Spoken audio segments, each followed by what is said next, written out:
Hello, Browns fans. Welcome to the Dogland Podcast. I am your host, Anthony Joki. It has been quite a while since we've had the opportunity to talk to you.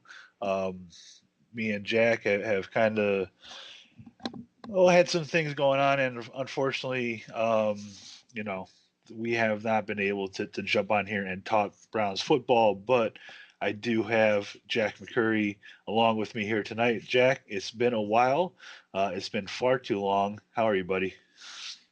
I'm doing good, man. Yeah, like you said, yeah, November was a crazy month for the both of us.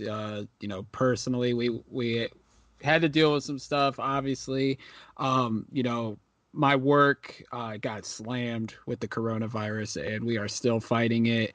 It's just been crazy. We haven't been able to sit down and talk Browns, which is unfortunate because November was one of the best months in franchise history for this team. But we're back at it. It's December 7th, and Anthony, the Browns are 9-3 and are knocking on the door to the postseason for the first time in 17, 18 years. I mean, it's been a long time, but here we are, man. Yeah, they are really close to clinching a playoff spot, and never. There was thought where they could make it this year, and but I never thought we would be sitting here 9-3, um, with this opportunity in front of us right now before Buffalo plays tonight, having uh, the third best record in the AFC.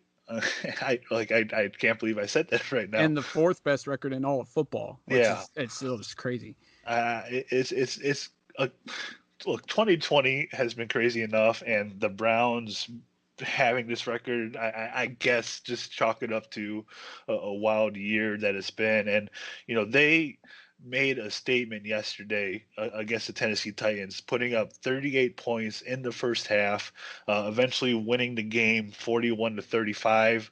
It got a little too close there at the end. We'll talk about that, but they.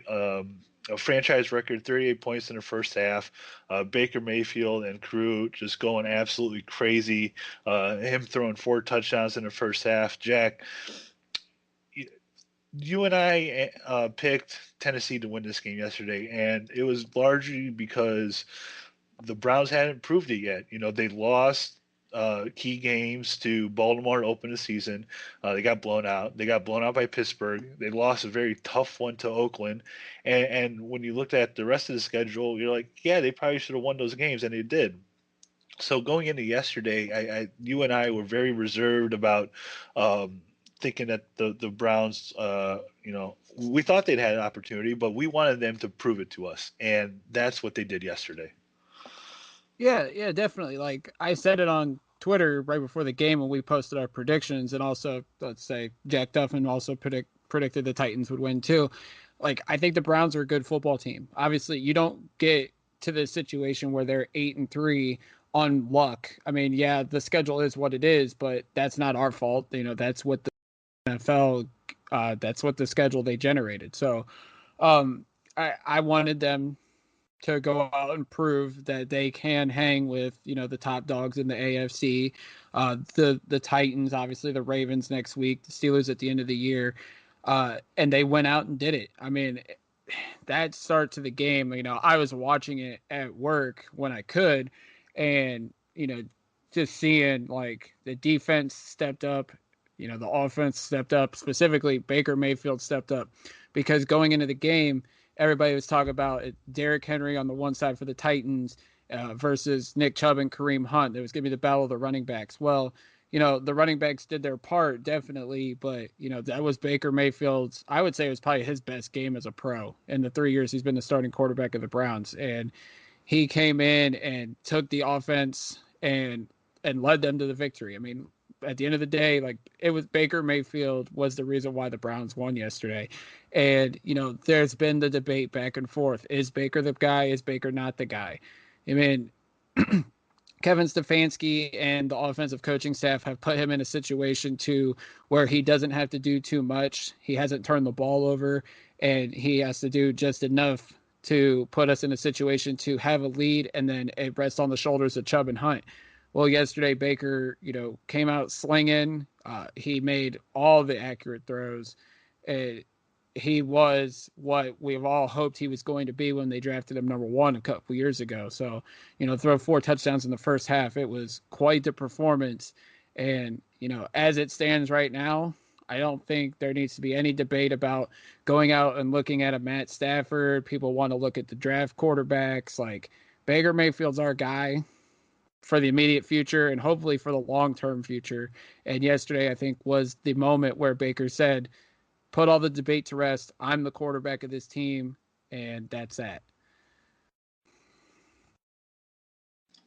Yeah, there was a lot of talk this last week about Baker and whatnot, and what he needed to show. And not only him, but this whole offense yesterday really proved a lot, because they overcame some adversity early on. I know they scored those 38 points, and how can you overcome adversity? But the team in general, look, they stopped Tennessee on downs. After they scored a field goal, they turned that into a touchdown. They caused a fumble. Sheldon Richardson, who played out of his mind yesterday, caused a fumble. Next drive, scored a touchdown. Tennessee comes back after the Browns are up 17-0, scores a touchdown in 4 plays, goes 72 yards in only a minute 42. And you're like, okay, this is going to be that kind of game, right? What do the Browns do?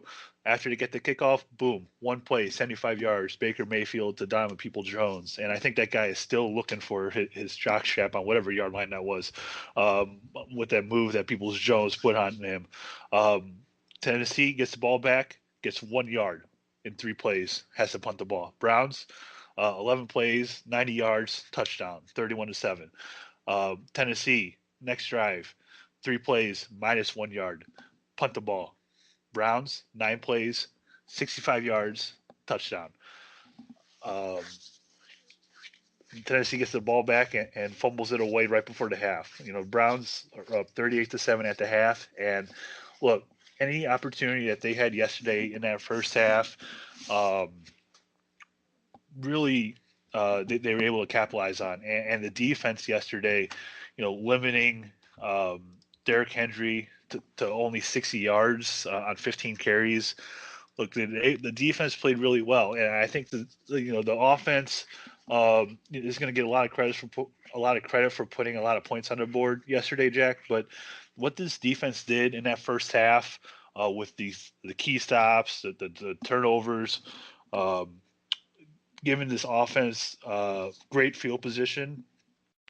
Look, this defense sure deserves just as much credit as the offense and the work that they put in yesterday. No doubt. I mean, the defense has played well. I wouldn't say they've played great, but they've played well during this, this stretch of great football for the Browns. I mean, Joe Woods got a lot of slack during the first half of the year for, what he was doing defensively. You could talk about the personnel, definitely, the safety play outside of Ronnie Harrison, the corner play outside of Denzel Ward, the defensive line when Myles Garrett isn't out there. Sometimes it shows up, sometimes it doesn't. But, ever since the bye week, I think the defense has really taken a step forward and they've played well. We talked about that bend but don't break mentality. And I mean, it's still there. Like there's times where in the second half, definitely you've seen it yesterday, but in that first half, the Titans would move down the field and it looked like they were going to, just waltz right into the end zone. But then boom, a play went our way, like a turnover.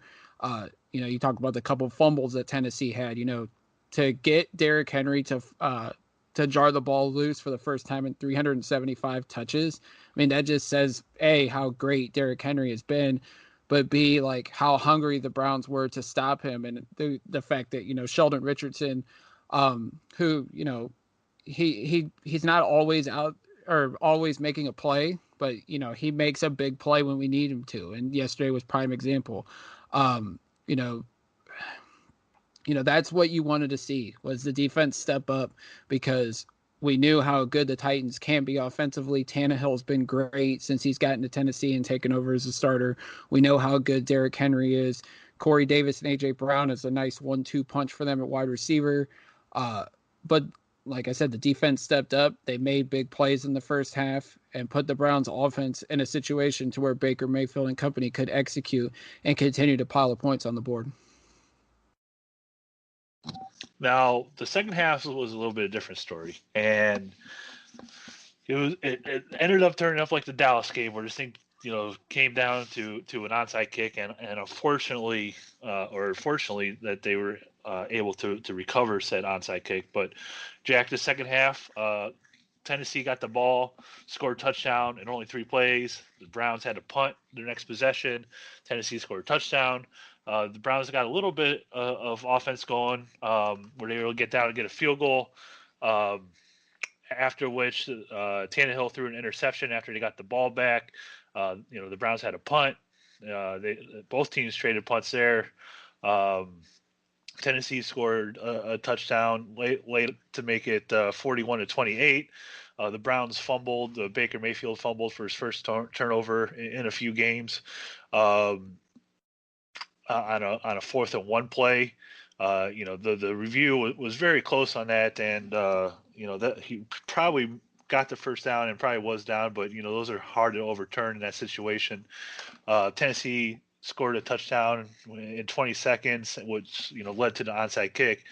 To make it a 41-35 game for the final. But Jack, I know playing with huge leads is very uncommon for the Browns, and they're not really experienced in these situations to put games away. But now this is the second time that this has happened, where they've had huge leads in the second half of football games, just like the one against Dallas, and they let the other team get back into it to where it came down to the closing seconds. What does this team and particularly, I guess, Stefanski have to do to make sure if the Browns get in a situation again that this doesn't happen? You I don't know what the formula is, because I mean, you see this happen in the league a lot. Obviously, it's happened to the Browns twice this year.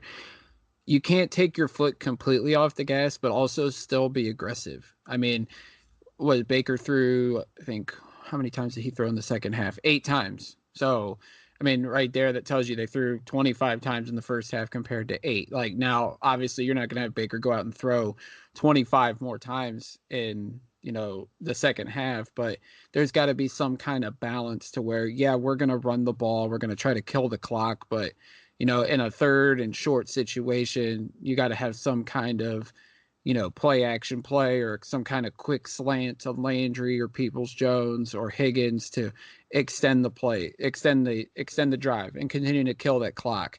And you have to realize that Tennessee, they can be like, they went no huddle plenty in the second half yesterday, and they have the playmakers on offense that can just march up and down the field and score at will. And obviously that's what happened yesterday.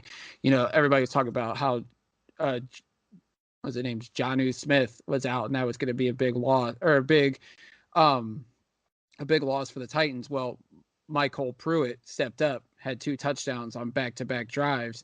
I mean, that just tells you right there that they have a next man up mentality, much like we've had throughout the season. So I don't know what exactly it could be. Obviously, it's nice to get out to a 31-point lead, but you can't blow it like that. They've done it twice this year.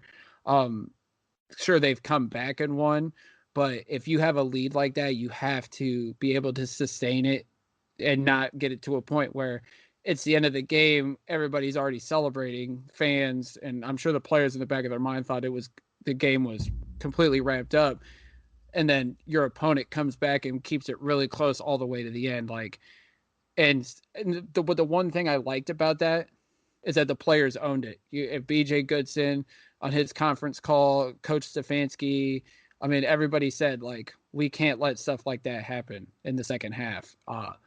They got to learn how to keep a lead, sustain it. And that's one of the things you got to learn when you're a team that's learning how to win. You have to learn how to sustain those leads and not take your foot off the gas. Yeah, yeah. It's something that they need to figure out, because you get into these situations late in the year and you lose one of these games. It could cost you a playoff spot or whatnot, but we're pretty certain the Browns are going to make the playoffs, and things like this can cost you a playoff game, which sends you home. So. Um, it's something that they need to figure out, and they need to figure out relatively quickly if they're looking to be in this long term for the rest of the season.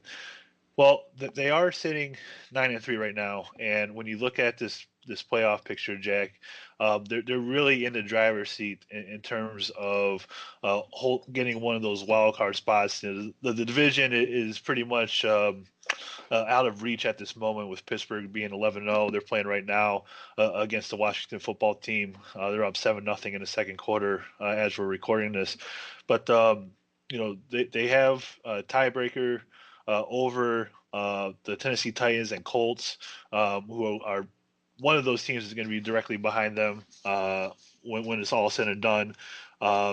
They don't have the tiebreaker over the Raiders, but they have a 2-game lead over them at the moment.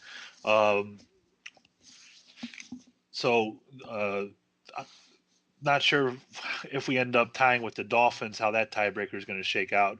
But at the moment, but there's certainly it certainly looks like they're going to lock down a playoff spot for the first time in 18 years. And is it starting? Is it a possibility with their performance yesterday in this kind of prove it game to maybe you can start to talk more than just making the playoffs? Yeah, I mean, obviously, with each win, expectations grow higher. Now, are the Cleveland Browns a viable threat to potentially dethrone Pittsburgh or Kansas City in the AFC?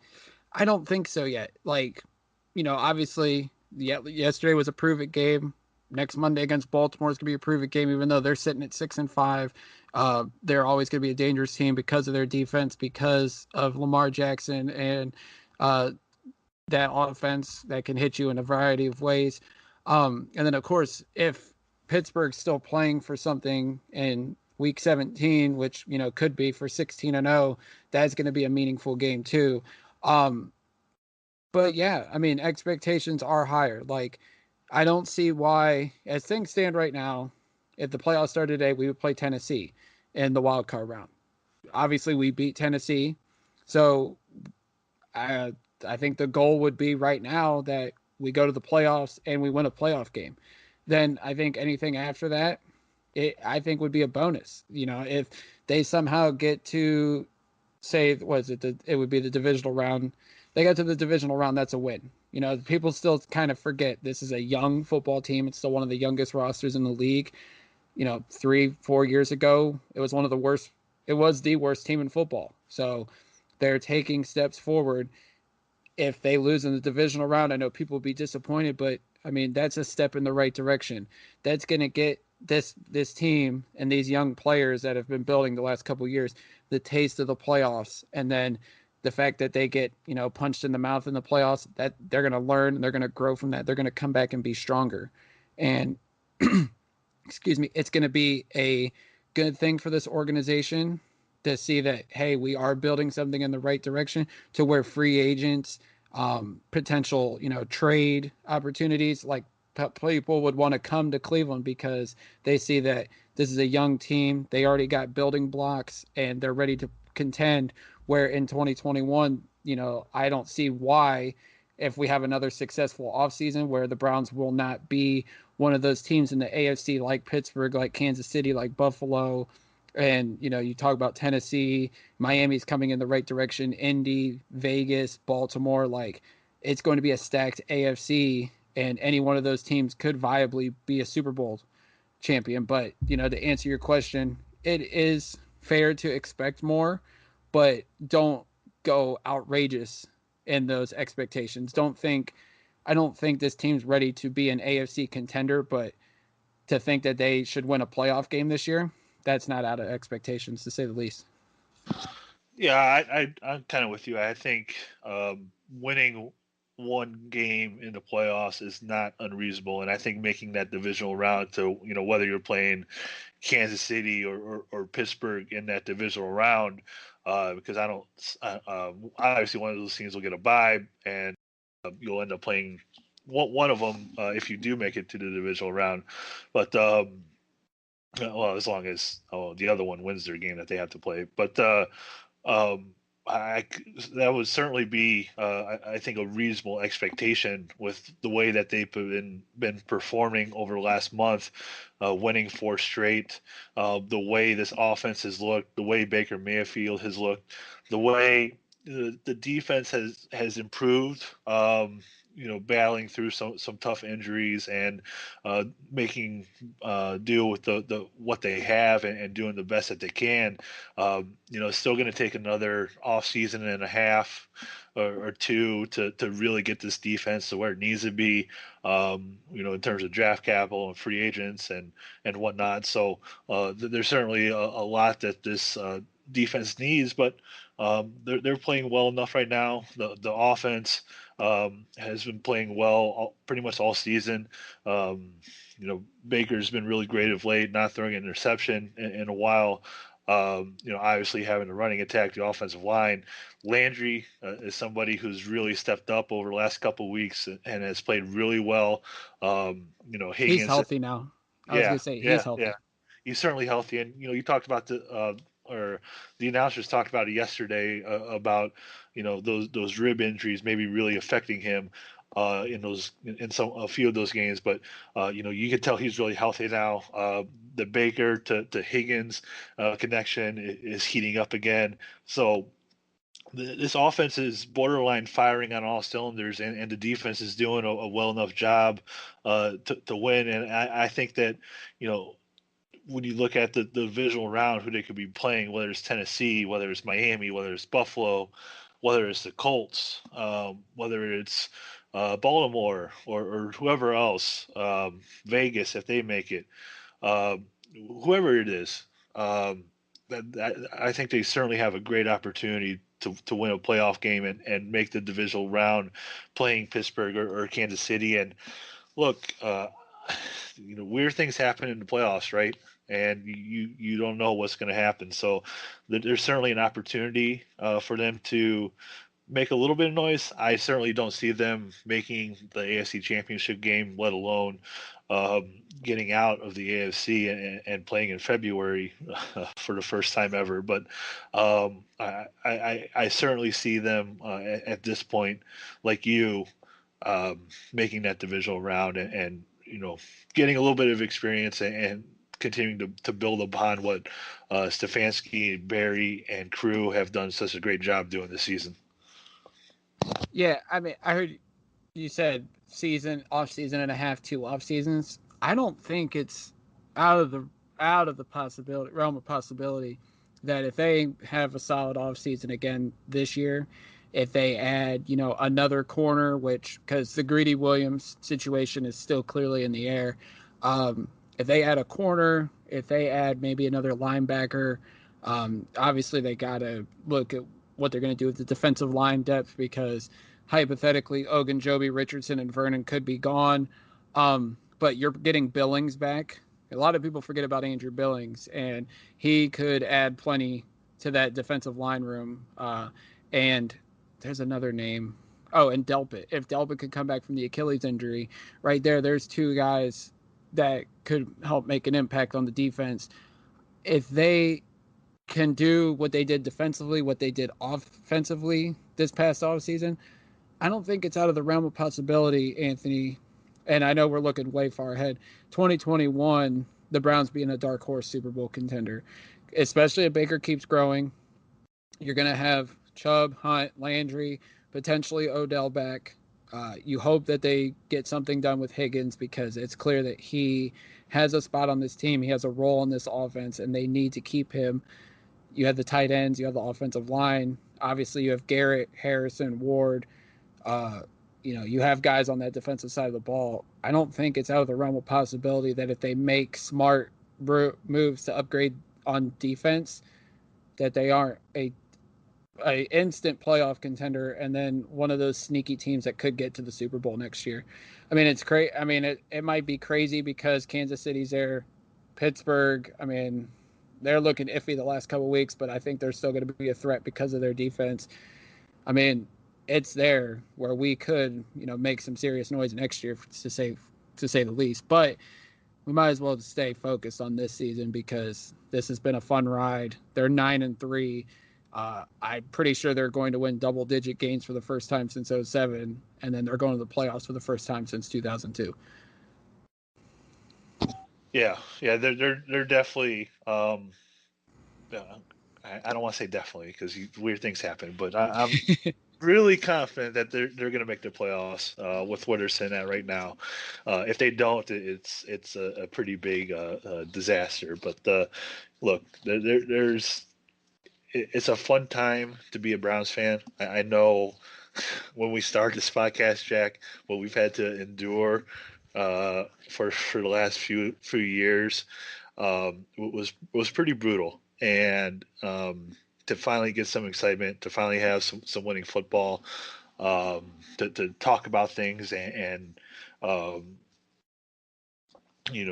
see the growth of this team has been really exciting, and it's just a matter of time before maybe we're hoisting one of those trophies. But I think this team is certainly in the right has gone in the right direction. It's taken a very long time to get there, um, and whatnot. So I think we're pretty excited with where we're sitting at right now. 9-3. With the playoffs on the horizon. And like I said, you never know what happens when you get into the playoffs because football is weird and weird things happen. The ball bounces funny sometimes. And, I think, like we said, they're going to win one game in the playoff, and you never know what happens from there. But look, playing football, meaningful football this late into the season and into January for the first time in a while is going to be nice, and we're certainly excited to talk about it and cover it and whatnot. And Jack, it's just fun times ahead, and we're I guess you could say after a long 2020, we're ending it on a very positive note, at least in terms of Browns football.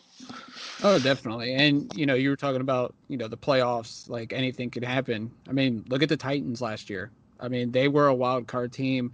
No one, and I don't think, I mean, outside of maybe the diehard Titans fans, I don't think anybody thought that they'd get to the AFC Championship. Crazy things happened. They went to Foxborough, beat the Patriots in Brady's last game as a New England Patriot. Then they go to Baltimore and punch them in the mouth, and Baltimore could never counter. Derrick Henry ran wild on their defense, and then they gave Kansas City a fight, but obviously Kansas City is the juggernaut team of the AFC right now, but the Titans, I mean, the Browns could be the Titans this year. They could go into the wild card round. Let's say hypothetically they beat Tennessee, then they go in the division round and beat Pittsburgh or beat Kansas City, and then who knows? I mean, but this team has the talent to do it.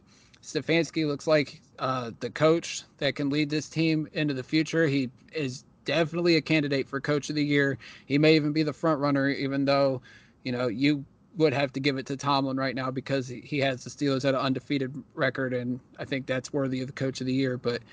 And Barry is looking like a good GM. I mean, everybody wants to talk about who deserves credit for getting the Browns to this spot. I mean, Sashi started it, Dorsey built on it, Barry hopefully puts the finishing pieces together. But I feel like everything is starting to fall into place for the Cleveland Browns. Let's just hope all the pieces to the puzzle are a good fit and they're secured tightly. And who knows? Like you said, hopefully one of these days we can hoist a trophy because it's been a long time since the Browns been able to do that. Yes, it has, and I think both Barry and Stefanski could win their respective awards. One for executive of the year, one for coach of the year, and I think that just shows, Jack, from top to bottom, the turnaround in this organization. When you get everybody on the same page and everybody cooking together and doing a great job, what a successful franchise looks like. And for the turnaround that the Browns have had this season, after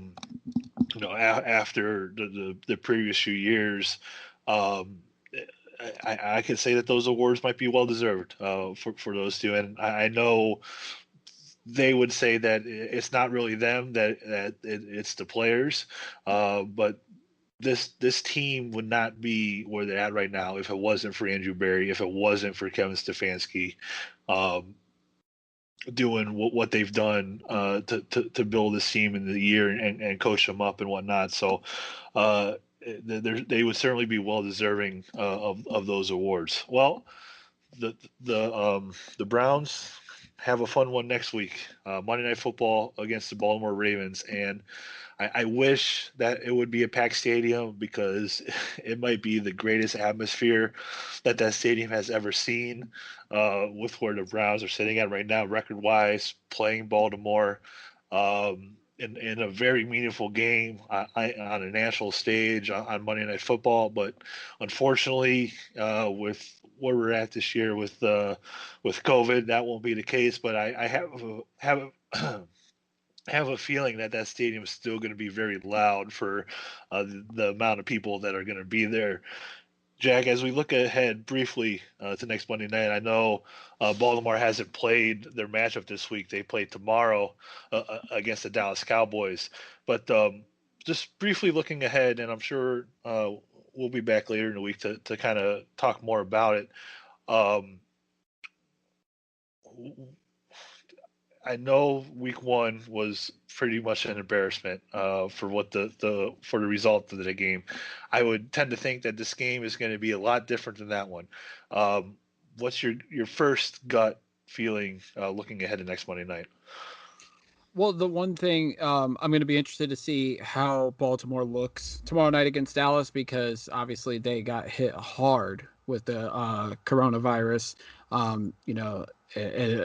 It's very interesting that the NFL, was trying to help them out in like practically any way possible, delaying that game against Pittsburgh. But I'm going to be interested to see how Lamar Jackson looks.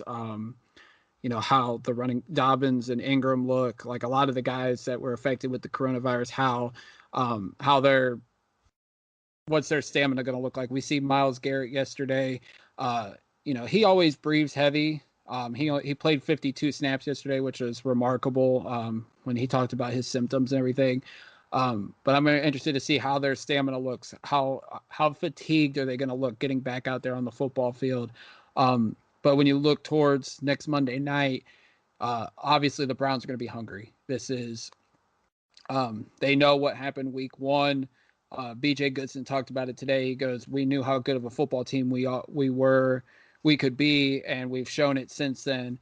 They have to have revenge on their minds. The Browns do. I expect First Energy Stadium, even though there's not going to be a lot of fans there, I expect it to be loud.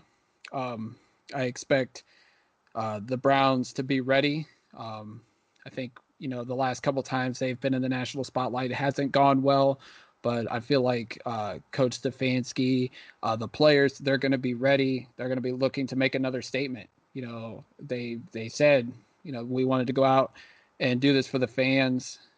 They're going to do it for the fans, I think, again, but do it for themselves. Hearing these guys talk about, they've won a game, they're 9-3, but they're still hungry. They're not satisfied. Higgins posted a video of Kobe Bryant saying, we're up 2-0, but that don't mean nothing. You got to win 4. So, I mean, that just shows that, maybe it's the Mamba mentality in this crazy 2020. The Browns aren't satisfied with being 9-3. They want to be 10-3. They want to be 11-3. So I'm expecting, the Browns to come out poised, but I also know that, and we all know this, Baltimore, they ain't going to lay down to us. It's going to be a fun 60 minutes to watch next Monday. That's for sure.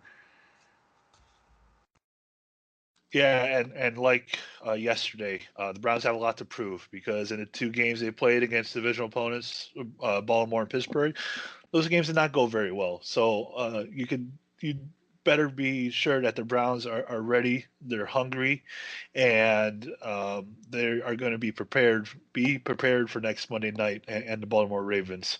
And I think that's going to be a really fun one to watch on national TV. As of right now, the weather looks like it will be okay. They're calling for a little bit of snow. I'm curious to see what the wind will be like and the game plan. But if that's the case, I would tend to think that benefits the Browns even more so than the Ravens. Jack, as we got out of here, anything else? Just go Browns.